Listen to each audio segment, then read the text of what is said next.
ایک غریب آدمی کو قرض کی ضرورت پڑ گئی، 1000 دینار چاہیے۔ میں کہہ چکا ہوں کہ درہم چاندی کا ہوتا تھا، دینار سونے کا، اب 1000 دینار لینا ہے۔ تو جس بندے سے اس نے کہا، اگرچہ وہ نیک بندہ تھا، اس نے کہا یار 1000 دینار دے دو، تو کہنے لگا کوئی گواہ ہے تیرے پاس؟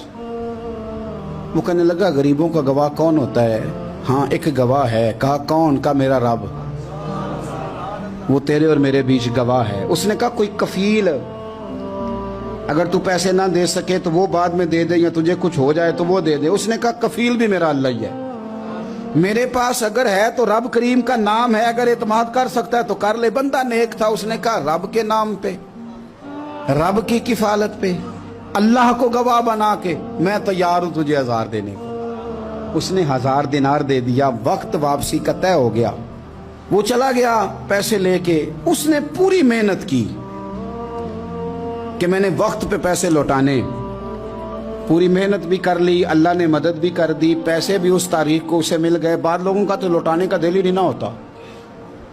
فرمایا حدیث پاک میں کہ تو لوٹانے کا ارادہ کر، رب تیری مدد بھی فرمائے گا۔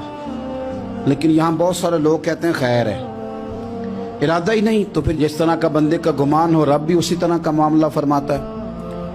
اس نے پیسے جمع بھی کر لیے اور واپس دینے کو تیار بھی ہو گیا، لیکن رستہ بحری جہاز کا تھا، کشتی کا تھا، دریا کے رستے واپس آنا تھا۔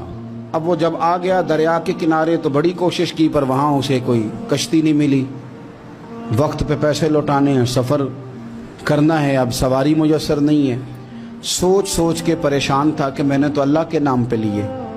اچانک دل میں ایک تجویز آئی، اس نے ایک لکڑی لی، لکڑی کو اندر سے کھولا، 1000 دینار اس میں بھرا، بخاری پڑھ رہا ہوں، اور ساتھ ایک خط بھی لکھا کہ یار میں پیسے پہنچانا چاہتا تھا پر مجھے کوئی چیز نہیں ملی دریا کے اس پار آنے، اللہ کے نام پر تیری طرف روانہ کر رہا ہوں۔ اور یہ کہہ کہ وہ لکڑی دریا میں رکھ دی، وہ لکڑی ڈوب گئی ہے، واپس آ گیا۔ وہ جس نے پیسے لینے تھے وہ عین مقررہ وقت پر دریا کنارے آیا۔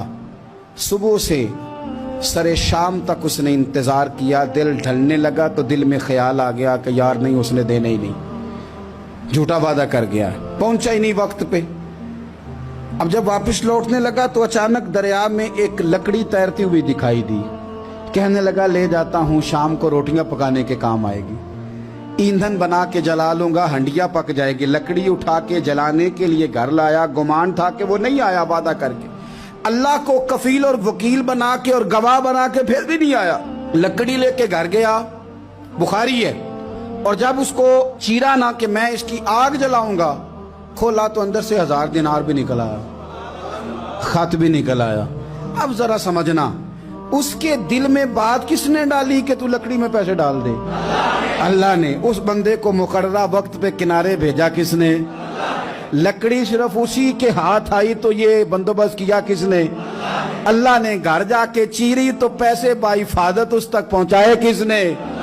تو پھر ہمیں بھی توجہ اللہ کی جانب ہی کرنی چاہیے، ہمارے پہ دل کی توجہ رب کی طرف ہی ہونی چاہیے نا، ہمیں ادھر ادھر جانے کی، دیکھنے کی، بندوں پر غور کرنے کی ضرورت کیا ہے؟ وہ پیسے پہنچ گئے، یہ وہاں اپنی جگہ پہ پریشان تھا، اس نے 1000 دینار اور جمع کیا۔ پھر دوبارہ ایک دن دریا کنارے آیا، کشتی مل گئی، بیٹھ کے اپنے اس بھائی کے پاس آیا، کہنے لگا دیکھنا مجھ پر بدگمان نہ ہونا، پیسے اس تاریخ کو بھی جمع کر لیے تھے، دریا پہ آیا تھا پر کشتی نہیں ملی تھی، پھر میں نے نا لکڑی میں ڈال کے خط ڈال کے تیری طرف بھیج بھی دیے تھے، لیکن آج میں پھر لے کے آ گیا ہوں۔ وہ کہنے لگا خوش ہو جا، جس رب کو تو نے میرا اور اپنا گواہ بنایا تھا اس رب نے میرے تک پہنچا بھی دیے ہیں۔